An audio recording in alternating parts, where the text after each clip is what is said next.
Assalamualaikum warahmatullahi wabarakatuh. Kami dari kelompok 2 ingin mempresentasikan PowerPoint yang telah kelompok kami buat dengan judul penerapan HACCP pada produk bir peletok.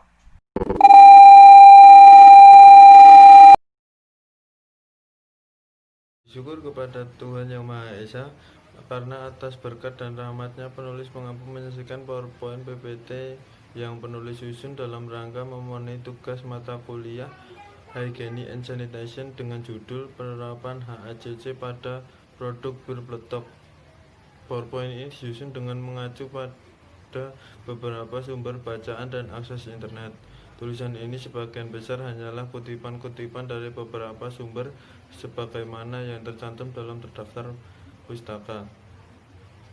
Selain itu, tulisan ini juga dapat beberapa ulasan pribadi yang bersifat analisis dan sintesis. Penulisan menyadari bahwa penulisan PowerPoint ini masih jauh dari kata sempurna dan mungkin beberapa pandangan penulis sedikit belum teruji kebenarannya. Namun, harapan penulis semoga karya tulisan ini sederhana ini ada setitik manfaatnya, terutama untuk penulis pribadi dan teman-teman yang telah membaca PowerPoint ini. Pendahuluan pertemuan ke-11 ini, kelas C telah mendapat materi mengenai apa itu dokumen Hazard Analysis Crystal Control Point atau HACC. Di akhir sesi kuliah, Dr. Ngasifudin, MSc, DSc memberi tugas PowerPoint serta video kepada mahasiswa agar terdapat mengerti mempraktekkan secara langsung bagaimana pembuatan dokumen HACC. Adapun judul kelompok kami angkatan yaitu penerapan HACC pada produk bir peletok.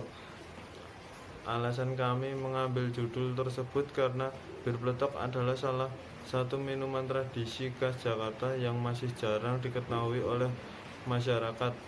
Selain itu, keunikan serta yang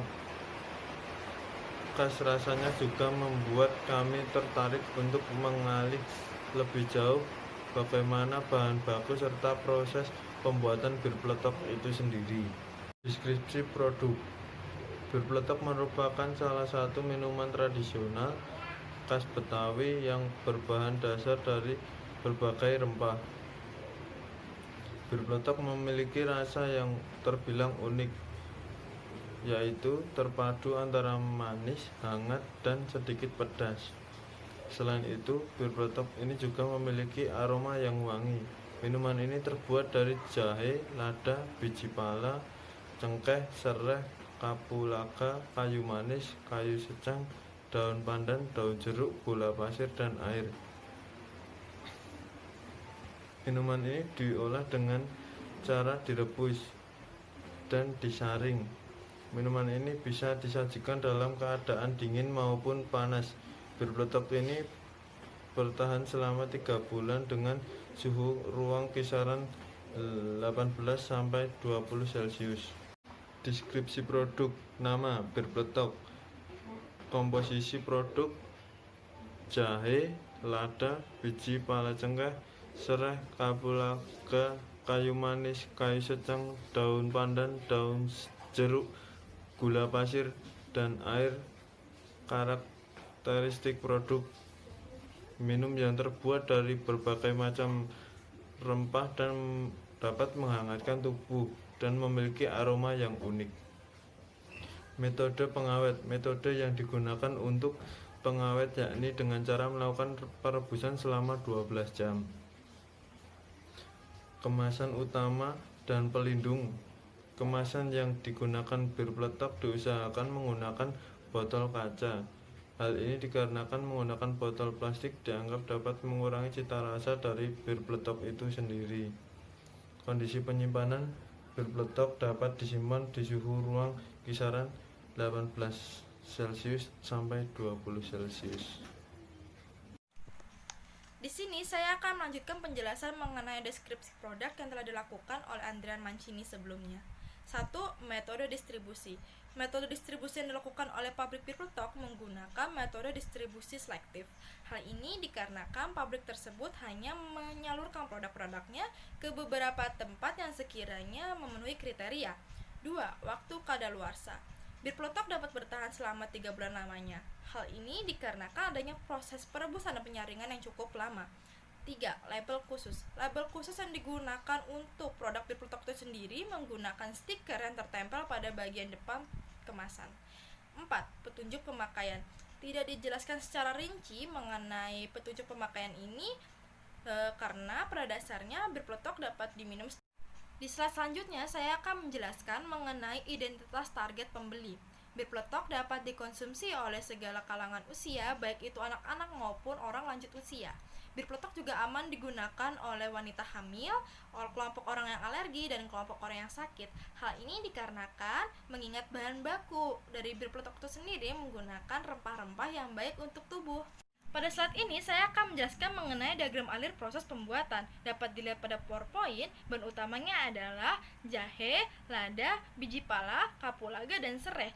Bahan utama kemudian digeprek. Selanjutnya, bahan utama ditambah daun pandan, daun jeruk, cengkeh, kayu manis, gula pasir, air, dan kayu secang direbus secara bersamaan memakan kurang lebih 12 jam.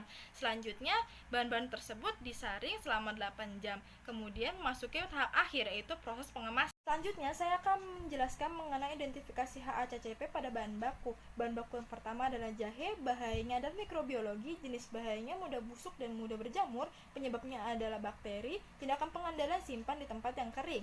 Probabilitasnya adalah medium, keparahannya adalah medium, signifikansi adalah signifikan. Kemudian bahan yang kedua adalah lada, bahayanya fisik, jenis bahayanya berjamur, penyebabnya adalah kapang, tindakan pengendalian simpan di tempat kaca, probabilitas adalah medium, keparahannya adalah medium, signifikansi adalah signifikan. Kemudian yang ketiga adalah biji pala, bahayanya fisik, jenis bahayanya berjamur, penyebabnya adalah kapang, tindakan pengendalian simpan di wadah yang tertutup, probabilitas adalah medium, keparahannya adalah medium, signifikannya adalah not signifikan.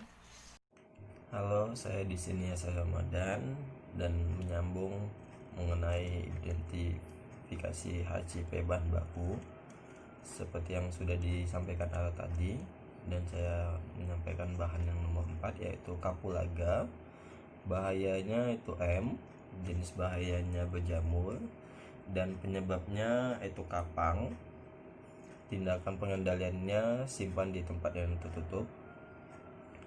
Probabilitasnya itu M, keparahannya itu M, signifikasinya NS. Bahan yang kelima itu serai, bahayanya itu F, jenis bahayanya itu mudah layu, penyebabnya tempat penyimpanannya, dan tindakan pengendaliannya simpan di tempat yang sejuk.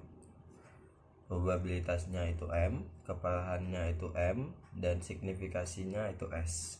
Adapun bahan tambahannya, yang pertama adalah daun pandan, yang kedua bahayanya adalah F, jenis bahaya yaitu layu, penyebabnya tempat penyimpanannya yang mungkin kurang memadai, tindakan pengendaliannya simpan di tempat yang sejuk, probabilitasnya M, keparahannya juga M, dan signifikasinya juga S. Bahan yang kedua adalah daun jeruk, tingkat bahayanya itu F, jenis bahayanya juga sama, mudah layu, penyebabnya tempat penyimpanannya juga, tindakan pengendaliannya simpan di tempat yang sejuk, probabilitasnya itu M, keparahannya itu M, dan signifikasinya juga M. Adapun bahan ketiganya yaitu cengkeh, bahayanya M, jenis bahayanya berjamur, penyebabnya kapang, tindakan pengendaliannya simpan di wadah yang tertutup, probabilitasnya itu M, keparahannya juga M, dan signifikasinya itu NS. Nomor 4 itu kayu manis, bahayanya M, jenis bahayanya berjamur, penyebabnya juga sama yaitu kapang, tindakan pengendaliannya simpan di wadah yang tertutup juga, probabilitasnya M, keparahannya juga M, dan signifikasinya itu NS.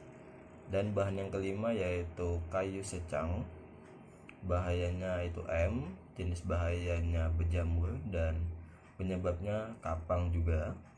Tindakan pengendalinya simpan di wadah yang tertutup sama seperti cengkeh dan kayu manis, dan probabilitasnya itu M, keparahannya juga M, dan signifikasinya juga NS.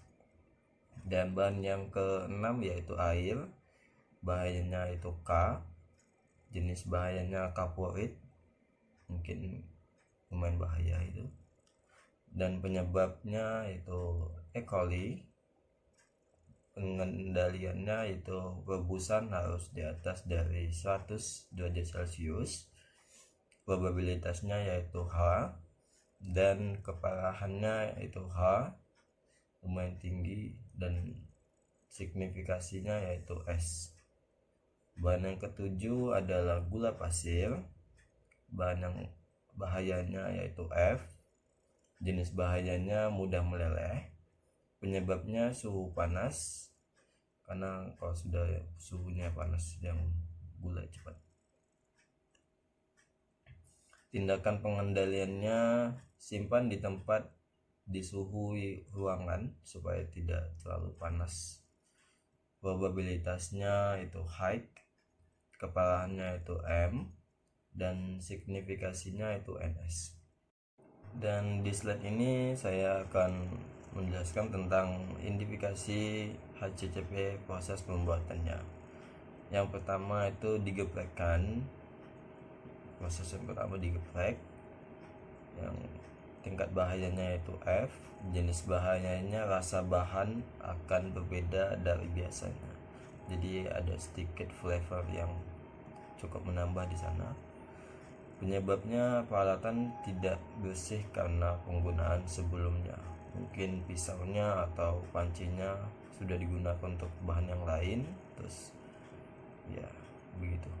Pengendaliannya harus dibersihkan dengan mensterilkan peralatan, dan probabilitasnya itu L, keparahannya M, signifikasinya itu S, dan proses yang kedua yaitu direbus dengan tingkat bahaya itu F, jenis bahayanya itu air habis hingga panci bisa gosong, mungkin dengan suhu yang terlalu tinggi dan kita juga lupa.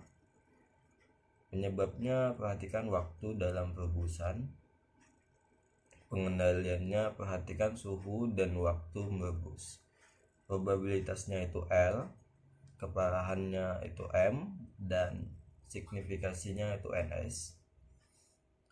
Nomor 3 yaitu harus disaring, yang tingkat bahayanya yaitu F, jenis bahaya partikel kecil lolos dari alat saringan, penyebabnya yaitu lubang alat sering terlalu besar, mungkin dari saringannya itu terlalu besar lubang-lubangnya.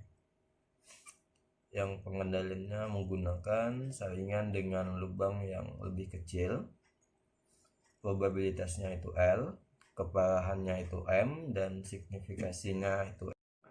Dan proses yang terakhir yaitu dikemas, tingkat bahayanya itu F, dan jenis bahayanya botol kemasan berbau kotor, dan penyebabnya kurang adanya cross check kemasan.